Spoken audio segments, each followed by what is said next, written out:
ताकत सिर्फ बादाम खाने से। आज कोई चाहता है ना मेरी दिमागी ताकत बढ़े तो बादाम खाएगा, जैतून पिएगा, इंजीर खाएगा, ये काफी नहीं है। ऐसे ही है जैसे किसी बॉडी बिल्डर को आपने वजन उठाने पे नहीं लगाया और कहा बस पराठे ठोसो, है गोश्त खाओ, तो वो तो अजीब सा कोलेस्ट्रॉल का मजमुआ बन जाएगा ना। क्या ख्याल है भाई? उसमें सलाहियतें थोड़ी बढ़ेंगी, एनर्जी बढ़ रही है मगर वो यूटिलाइज नहीं हो रही। जब तक आप भागेंगे नहीं, टांगों में दौड़ने की ताकत नहीं बढ़ेगी, चाहे कैल्शियम की कितने इंजेक्शन लगवा लें आप, कितनी गोलियां खा ले कैल्शियम की। इससे बेहतर वो बेचारा सीधा साधा मजदूर होता है जो सादा रोटी खाता है मगर मेहनत मजदूरी करके अपने बाजुओं में कितनी कैसी ताकत भर लेता है वो।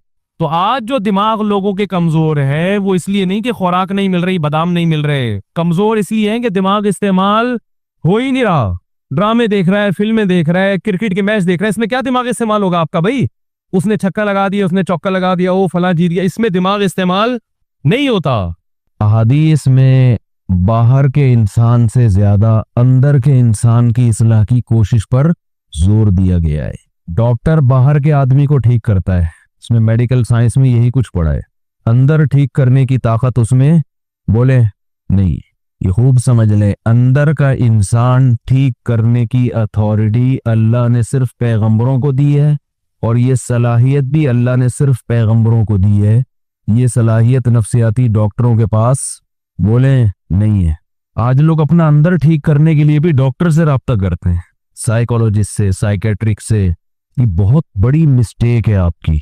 हाँ, किसी साइकोलॉजिस्ट से आप राब्ता अंदर का इंसान ठीक करने के लिए उस वक्त कर सकते हैं जब अंदर खराबी बाहर खराबी की वजह से हो।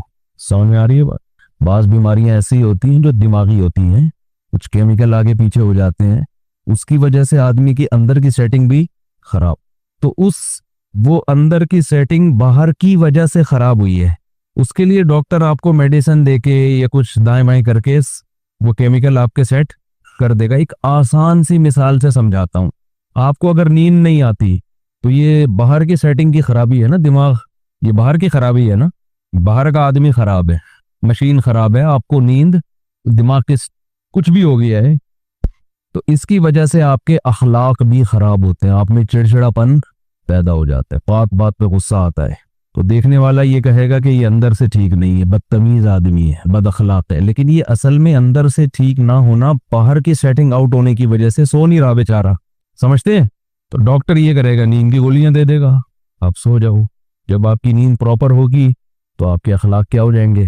बोलो ना। अच्छे, तो लोग समझेंगे ये अंदर से क्या हो गया है ठीक, हालांकि ये असल में अंदर से खराब था ही नहीं, ये तो एक वक्ती तौर पर नींद ना होने की वजह से सेटिंग क्या हो गई थी, आउट। डॉक्टर ने कुछ नहीं किया, कंट्रोल पैनल पे जाके सेटिंग में गया है वो, उसने देखा कि जो वायरस आया हुआ है, एंटीवायरस चलाया, वो क्या कर दिया, उड़ा दिया, रिफ्रेश किया, सुला दिया। दोबारा उठे तो विंडो जब रिफ्रेश होती है तो बहुत से हमने देखा है मोबाइल में, बाज़ दफ़ा नेट नहीं चल रहा, बाज़ दफ़ा मसला है, अब रीस्टार्ट मार इसको, बस हमें नहीं पता वो क्यों सही हुआ लेकिन सही हो जाता है। तो क्या करते हैं, उसको रीस्टार्ट मारो, सेट हो गया। बहुत दफ़ा होता है, एक दफ़ा नहीं तो 2 दफ़ा रीस्टार्ट कर दो, रीस्टार्ट से काकड़ दिन ना हो जाता है। तो जब इंसान सो के उठता है ना, तो वो भी असल में क्या है, रीस्टार्ट होता है। दिन भर की टेंशनें, पैसों के मामलात और वैसे जिस्मानी थकावट, बेगम से पड्डे, ससुराल के झगड़े, सियासी बातें है भाई, वो दर्जनों टेंशनें लेके बिस्तर पे धड़ाम से गिरता है और दिमाग का कनेक्शन अल्लाह इस दुनिया से खत्म। वजअलना नौमकुम सुबाता, कुरान कहते हैं हमने तुम्हारी नींद को सुबात, सब्त काटने को कहते हैं। अजीब चीज है नींद भी, देखो नींद अजीब चीज है। आप जब अपने जिस्म को थकाते हो तो आराम का तरीका ये है कि जिस्म काम करना छोड़ दे। जैसे आप बाजुओं से वेट उठा रहे हो, बिलाखिर थकता है ना आदमी का, हाथ थक जाएगा, तो आराम कैसे दो, वेट उठाना छोड़ दो।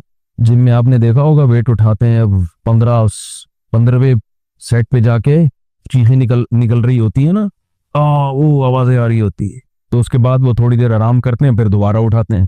तो आप चल के थक जाते हो, उसका हल क्या है, टांगों को थोड़ी देर आराम दो, बैठ जाओ, थोड़ी देर के बाद दोबारा चलने के काबिल हो जाओगे, रिलैक्स हो जाएंगे ना आपके पाँव। लेकिन दिमाग जो सारा दिन सोचता है ना, दिमाग का देखो, जिस बॉडी का जो काम अल्लाह ने लगाया है उससे वो काम लेना छोड़ दो तो बॉडी रिलैक्स हो जाती है। समझ रहे हैं कि नहीं समझ रहे हैं?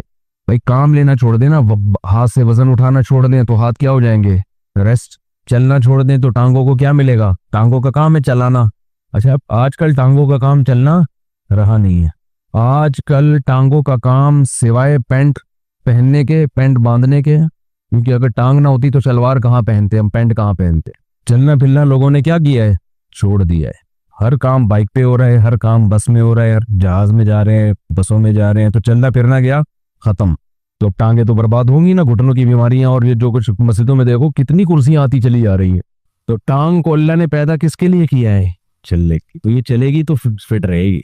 तो अब चल चल के थक गए, तो टांग का काम था चलाना, पाँव का काम था चलाना, पाँव से वो काम लेना छोड़ दें वक्ती तौर पे। जब थक जाएं तो वो दोबारा क्या हो जाएंगे? फ्रेश हो जाएंगे। अब दिमाग का काम क्या है? बोलो ना। देखो, आंखों का काम है देखना। हम कोई मुताला कर रहे हो, स्टडी कर रहे हो, जो वंस अपॉन अ टाइम लोग किया करते थे, अब तो खत्म हो गया। तो तारीख भी ड्रामे देख के लोग सीख रहे हैं। हालांकि जो हिस्ट्री है ना, वो किताबों में होती है। सही, मौलाना इस्माइल रेहान साहब की किताबें हिस्ट्री पे, तारीख पे जरूर पढ़ें आप लोग, ताकि ये जो बनु उमैया और बनु अब्बास के लोगों ने झगड़े खड़े किए हुए हैं ना, हजरत मुआविया पे इल्जामात, मुस्तनद तारीखी किताब है, उसको पढ़ें लाजमी।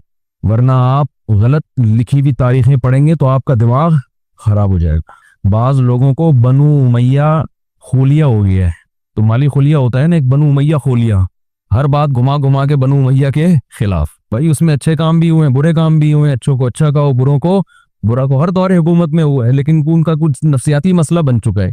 नफसियाती बीमारियां बहुत किस्म की होती हैं। आपका कोई जाती चिढ़ हो जाती है आपको किसी से, तो हिस्ट्री पढ़ें। बहुत जबरदस्त तारीख लिखी है उन्होंने। हजरत मुफ्ती तकी उस्मानी साहब ने भी उसकी तारीफ की है। खैर, ये दरमियान में एक बात आ गई।